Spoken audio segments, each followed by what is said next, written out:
Joined now to discuss this further by Jonathan Portes from the National Institute of Economic and Social Research.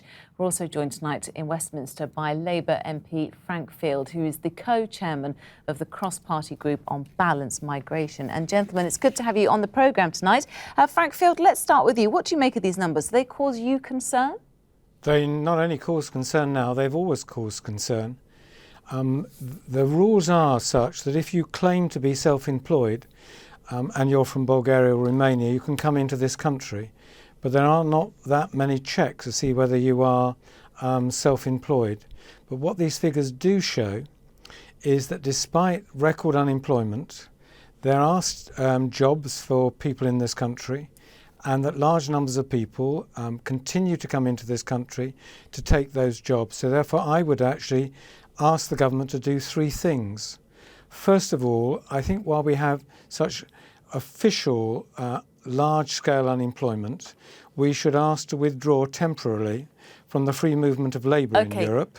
Frankfurt, I just want to bring Jonathan Portes in there. We'll get back to you in terms of what you want to see done, but let's just have a look at the numbers in the meantime. I mean, do you share his concerns? It could show that there's actually more interest than you would imagine from Romanians and Bulgarians coming into the UK to work. It could be a sign of more things to come next year. What do you think? No, I mean, I think Frank is actually right, that in practice, it's not that hard for Romanians and Bulgarians to come here now. And as the research we did for the government a few months ago showed, quite a lot of them already have come.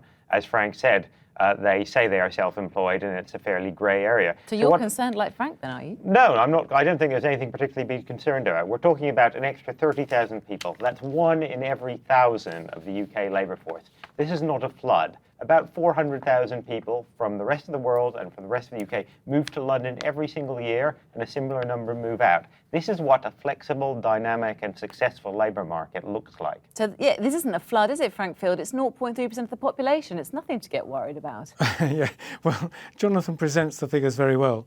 But, I mean, just talk about 150,000 seems to me to be very large. And let's also be very cautious that last time when we had movement from, for example, Poland coming into this country, we were told almost no one would be actually coming.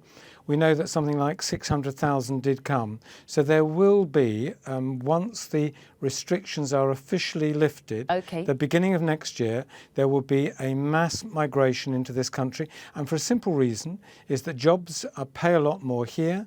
And there are clearly jobs available for some people who are determined to get work. Right, and with, I think the salary is 5 or 6 times higher here with the minimum wage. What pressure is that going to put on public services? That's what our viewers are worried about. Well, that's quite, and there are pressures on public services, let's be clear, in particular on schools, where we've seen the new babies, some of them born to immigrants, have certainly pushed up primary school numbers. But overall, immigrants, and in particular Eastern European immigrants, make a substantial net contribution to public services, because they pay considerably more in taxes than they consume in benefits and public services. So actually, from the point of view of the deficit in financing public service, we're better off with immigrants than without them. Briefly, Frank Field, if you don't mind, what can the government do about it? We're part of the EU, our hands are tied, aren't they? One is actually to prevent the free movement of labour temporarily till we get unemployment down.